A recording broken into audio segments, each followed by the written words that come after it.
Assalamualaikum warahmatullahi wabarakatuh. Halo anak-anak, bertemu lagi bersama dengan Ibu Putri. Bagaimana kabar anak-anak pada hari ini?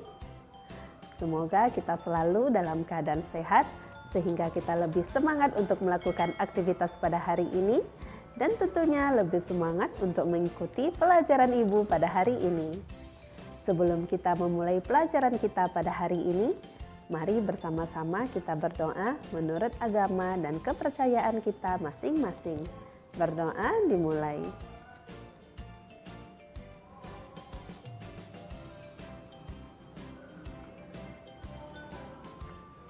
Berdoa selesai. Materi pembelajaran kita pada hari ini yaitu Kelas 6, tema 9, subtema 3, tokoh penjelajah angkasa luar. Pembelajaran 1, Galileo Galilei mencoba untuk membuktikan. Pasti kamu pernah mendengar nama Galileo Galilei. Ia adalah seorang ilmuwan asal Italia, kelahiran tahun 1564. Sumbangan penemuannya memberi banyak pengaruh pada dunia ilmu pengetahuan. Galileo tidak selalu menjadi penemu, tetapi ia dapat menggunakan sebuah penemuan untuk menghasilkan penemuan besar lainnya. Galileo bukanlah penemu teleskop yang pertama, akan tetapi ia mengetahui tentang penemuan teleskop saat itu dari seorang pembuat kacamata dari Belanda. Ia lalu tertarik untuk mengembangkan teleskop buatannya sendiri. Lalu ia memanfaatkannya untuk melakukan pengamatan dunia angkasa luar. Pada bulan Maret 1610, Galileo mempublikasikan sebuah buklet kecil yang berjudul The Starry Messenger. Buklet ini mengungkapkan beberapa penemuan angkasa luar yang menarik. Salah satu penemuan Galileo saat itu adalah tentang bulan. Ia menemukan bahwa permukaan bulan tidak rata dan halus seperti yang digambarkan dalam puisi-puisi. Bulan ternyata dipenuhi kawah dan gunung. Galileo juga menemukan planet-planet lain termasuk Saturnus yang memiliki lingkar seperti cincin. Ia menemukan Venus yang memiliki beberapa fase seperti bulan, lalu bukti bahwa Venus berputar mengelilingi matahari. Ia juga menemukan fakta bahwa Jupiter memiliki satelit sendiri yang tidak berputar mengelilingi bumi, melainkan matahari. Penemuan-penemuan Galileo memperkuat teori Kopernikus sebelumnya. Teori Kopernikus menyatakan bahwa bumi bukanlah pusat tata surya, tetapi matahari, karena planet-planet mengelilingi matahari. Pada zamannya, Galileo sempat dicerca dan ditentang berbagai pihak karena temuan-temuannya. Namun demikian, pada akhirnya dunia mengakui peran besarnya terhadap perkembangan ilmu pengetahuan. Berkat temuan tersebut, ia memperoleh sebutan Bapak Sains Modern. Hal ini merupakan bukti perannya yang membuka wawasan warga dunia terhadap ilmu pengetahuan, terutama ilmu pengetahuan angkasa luar. Ayo berdiskusi pada halaman 141.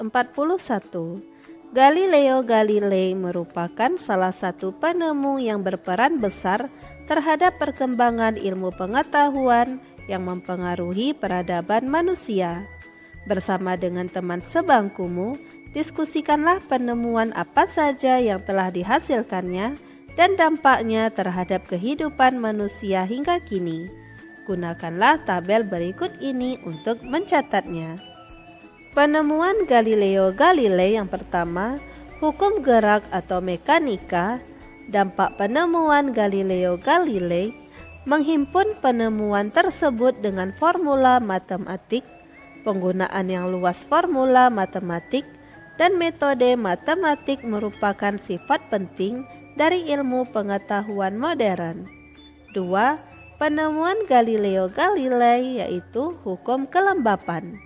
Dampak penemuan sebagai dasar dari hukum gerak dari Newton.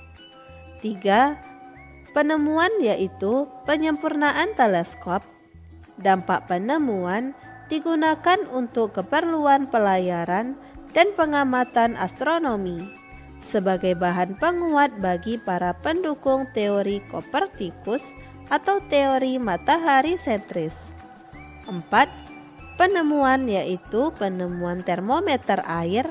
Dampak penemuan menjadi dasar bagi pengembangan termometer berikutnya seperti penemuan skala Fahrenheit, Celsius, dan skala Kelvin. Dan 5. Penemuan planet Saturnus dan planet-planet lain. Dampak penemuan penelitian terhadap antariksa makin intensif. Buatlah beberapa pertanyaan tentang bacaan di atas atau tentang hal-hal yang ingin kamu ketahui lebih dalam. Tuliskanlah pertanyaanmu di dalam kotak yang tersedia berikut ini. Pertanyaanku yang pertama yaitu, siapa nama ilmuwan terkenal asal Italia yang menerbitkan buklet kecil yang berjudul The Starry Messenger? 2. Apa saja penemuan Galileo Galilei? 3. Bagaimana pendapat Galileo Galilei terhadap teori Kopernikus? 4. Kapan Galileo Galilei menerbitkan buklet kecil yang berjudul The Starry Messenger? Dan 5. Di mana Galileo Galilei dilahirkan? Susunan planet tata surya berdasarkan orbit bumi. Susunan tata surya kita memiliki keunikan tersendiri. Matahari sebagai pusat tata surya dikelilingi oleh berbagai anggota lainnya seperti planet, asteroid, satelit, meteorit, dan komet. Salah satu benda langit yang menarik adalah komet. Komet merupakan salah satu benda langit yang memiliki inti dari batu dan air. Inti komet terbungkus dalam surai gas dan debu. Setiap kali komet mendekat ke matahari, materi-materi dalam inti komet akan menguap dan membentuk bola gas, kebiru-biruan, dan ekor yang berwarna putih. Materi tersebut terdiri atas debu sepanjang jutaan kilometer. Oleh karena bentuknya yang demikian, orang Yunani menyebutnya sebagai si rambut panjang yang dalam bahasa Yunani disebut kometes, asal kata dari komet. Semua benda langit di atas melakukan perputaran mengitari matahari sebagai pusat tata surya. Mereka mengelilinginya dalam jalurnya yang disebut sebagai orbit. Berdasarkan orbit bumi terhadap matahari, terdapat beberapa planet yang berada di dalam orbit bumi. Planet-planet yang berada di dalam orbit bumi disebut dengan planet inferior, yaitu Merkurius dan Venus. Sedangkan planet-planet yang berada di luar orbit bumi disebut dengan planet superior, yaitu Mars, Jupiter, Saturnus, Uranus, dan Neptunus. Ayo berdiskusi pada halaman 143. Berdasarkan bacaan di atas, jawablah beberapa pertanyaan berikut ini. 1. Jelaskan persamaan dan perbedaan antara komet dan planet. Persamaan yang pertama, benda langit. 2. Mengelilingi matahari. Perbedaan, komet memiliki ekor gas debu yang sangat panjang, sedang planet tidak punya. 2. Bentuk orbit garis edar komet yang lonjong, parabolis atau hiperbolis, berbeda dengan bentuk orbit garis edar planet yang berbentuk elips. Contoh komet yaitu 1. Komet Halley, terakhir muncul tahun 1986 dan muncul setiap 76 tahun sekali. 2. Komet Lulin ditemukan pada 11 Juli 2007. 3. Komet Hale-Bopp muncul pada tahun 1997. 4. komet Lovejoy. 5. Komet Encke, salah satu komet dengan orbit terpendek yaitu 3 tahun sekali. Contoh planet yaitu Merkurius, Venus, Bumi, Jupiter, dan Neptunus. 2. Beberapa pengelompokan dalam sistem tata surya sudah pernah dilakukan selain pengelompokan planet berdasarkan garis edar bumi. Pengelompokan sistem tata surya apa sajakah yang telah kamu ketahui? Bagaimana kamu membedakannya? Yang pertama, berdasarkan posisi planet yang dilihat dari orbit bumi, yaitu 1. Planet inferior. Planet inferior adalah planet yang terletak di dalam orbit bumi, yaitu Merkurius dan Venus. 2. Planet superior. Planet superior adalah planet yang terletak di luar orbit bumi, yaitu Mars, Jupiter, Saturnus, Uranus, dan Neptunus. 2. Berdasarkan material penyusun. Yang pertama, planet terestial. Planet terestial adalah planet dengan ukuran yang relatif kecil, berbatu, dan memiliki atmosfer yang tipis. Planet tersebut antara lain Merkurius, Venus, Bumi, dan Mars. 2. Planet Jovian. Planet Jovian adalah planet dengan ukuran yang relatif lebih besar, tersusun dari gas, cairan, dan es tebal. 3. Berdasarkan letaknya yang dilihat dari orbit asteroid. Yang pertama, planet dalam.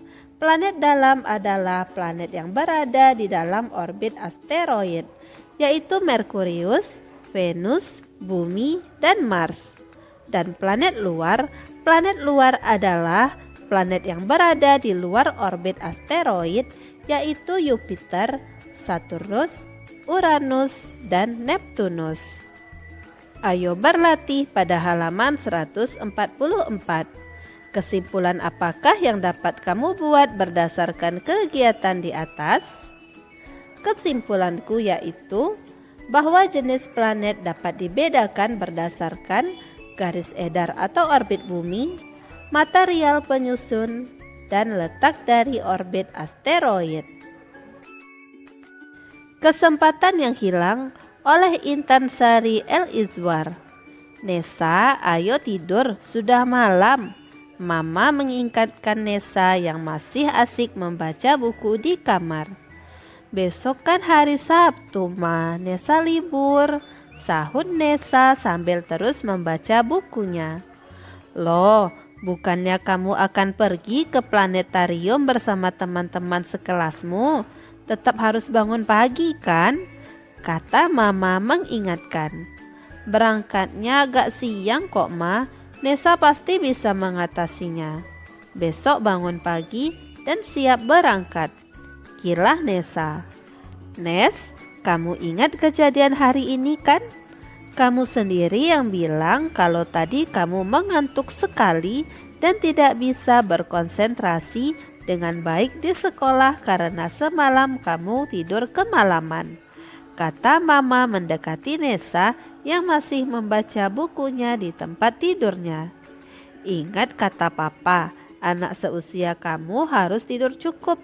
Badanmu memerlukannya. Nasihat Mama. Baiklah Ma, Nesa tidur sekarang. Kata Nesa sambil menyerahkan bukunya kepada mamanya untuk disimpan. Jam sudah menunjukkan pukul 12 lebih 15 menit. Mama meninggalkan kamar Nesa ketika Nesa sudah benar-benar terlelap.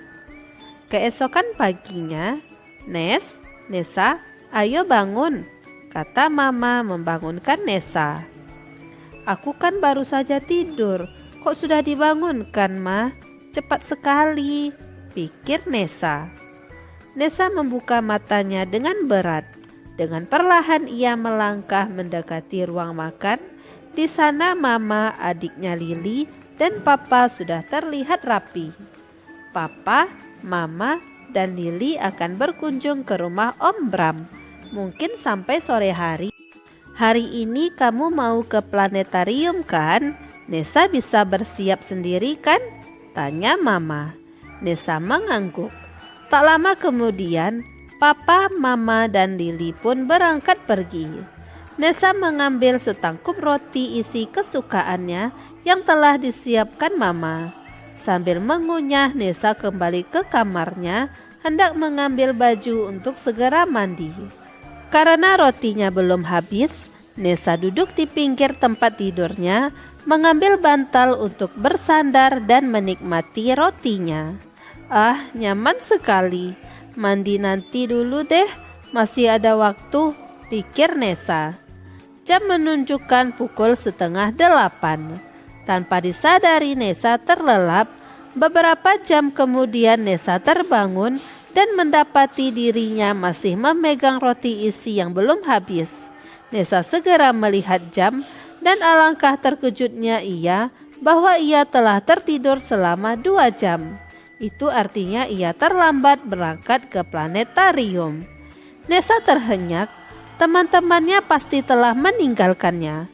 Mereka berencana bertemu di rumah Yana jam 9:30 untuk berangkat sama-sama. Ia tidak berani menghubungi teman-temannya karena malu. Ia pun tidak berani berangkat sendiri ke planetarium. Nessa sangat menyesali kecerobohannya. Kalau saja ia mendengarkan nasihat papa mamanya untuk tidur tidak terlalu larut, ia tidak akan sendirian di rumah seperti saat ini. Ia kehilangan kesempatan menimba ilmu astronomi di planetarium. Ia juga kehilangan kesempatan mengunjungi Om Bram. Ayo menulis pada halaman 146. Sebuah cerita memiliki beberapa unsur seperti tokoh, watak, alur cerita, dan latar belakang cerita tertentu. Salah satu unsur tersebut mungkin saja mengingatkanmu kepada pengalaman pribadimu atau mengingatkanmu pada sebuah film yang pernah kamu tonton. Setelah membaca cerita di atas, lakukanlah kegiatan berikut. Gambarkan dan jelaskan tentang peristiwa yang terjadi dalam cerita di atas dengan menggunakan diagram di bawah ini. Diagram kesempatan yang hilang. Judul yaitu Kesempatan yang Hilang. Pengarang Intan Sari El Izwar. Tokoh utama Nessa. Tokoh tambahan Ibu, Lily, adiknya, dan ayah. Alur cerita, alur maju. Latar belakang, rumah tokoh utama atau Nessa. Watak tokoh utama, tidak disiplin waktu. Watak tokoh tambahan, sabar, bijaksana, dan peduli. Nessa suka sekali begadang atau tidak tidur sampai malam. Nessa sering tidak berdisiplin terhadap waktu yang dimilikinya. Ibu Nessa sering menasehatinya untuk mengatur pola tidurnya, sebab hal tersebut berpengaruh terhadap kegiatan atau aktivitas Nessa besok paginya. Berkali-kali Ibu Nessa menasehatinya. Ibu Nessa melakukan hal tersebut karena peduli kepada anaknya, termasuk malam ini, yang mana besok hari Nessa ada rencana dengan teman-temannya untuk berkunjung ke planetarium. Namun Nessa tidak menuruti nasihat ibunya. Keesokan harinya, ketika ibu, Lily adik Nessa, dan ayah pergi ke rumah saudara, Nessa bersantai di rumah sambil makan roti. Akhirnya Nessa tertidur kembali dan terlambat bangun untuk berangkat ke planetarium. Akhirnya hanya penyesalan yang didapat oleh Nessa. Gambarkan dan jelaskan peristiwa serupa yang terjadi denganmu atau orang-orang yang kamu kenal dengan menggunakan diagram berikut ini. Diagram menolong sesama. Tokoh utama yaitu Bayu. Sifat dari tokoh utama baik, suka menolong, disiplin waktu. Tindakan yang dilakukan menolong orang yang terkena musibah walau tidak mengenalnya. Pendapatmu tentang tokoh utama mengamalkan nilai-nilai Pancasila, terutama nilai suka menolong dan gemar melakukan kegiatan kemanusiaan. Gambar lokasi kejadian di jalan sepi dekat pematang sawah. Bayu adalah siswa yang rajin dan tepat waktu jika bersekolah. Suatu hari, Bayu dan teman satu kelasnya mendapat tugas untuk mengikuti upacara tingkat kecamatan di lapangan. Karena rumah Bayu berada di pinggiran kota, maka Bayu berangkat sangat pagi. Saat Bayu berada di perjalanan menuju lapangan, di jalan sepi yang berada dekat dengan pematang sawah, ia melihat ada seorang anak dari sekolah lain yang juga mau ikut upacara terjatuh dari sepedanya karena tidak melihat ada lubang di jalan itu. Bayu pun bergegas mendekat dan membantunya. Karena sepeda anak itu rusak, maka Bayu menyarankan kepada anak yang tidak dikenalnya itu untuk menitipkan sepeda rusaknya ke rumah terdekat dan menawari dia untuk ikut bersamanya. Siswa dari sekolah lain itu setuju. Akhirnya Bayu bergegas mengayuh sepedanya dengan sedikit tergesa menuju tempat upacara, dan Bayu beserta anak tersebut tidak telat berkat usaha dari Bayu. Gunakan diagram berikut untuk menjelaskan perasaanmu terhadap pengalamanmu dan cerita di atas. Juga jelaskan pesan apa yang kamu dapatkan dari cerita tersebut. Perasaanku, senang sekali dengan cerita tersebut karena cerita tersebut mampu memberi inspirasi untuk melakukan tindakan atau perbuatan positif yang bermanfaat bagi sesama. Cerita tersebut mengingatkanku untuk selalu berbuat kebaikan kapanpun dan dimanapun tanpa mengenal waktu, serta tanpa memandang siapa yang kita tolong. Kita harus selalu mengamalkan nilai-nilai Pancasila dalam kehidupan sehari-hari.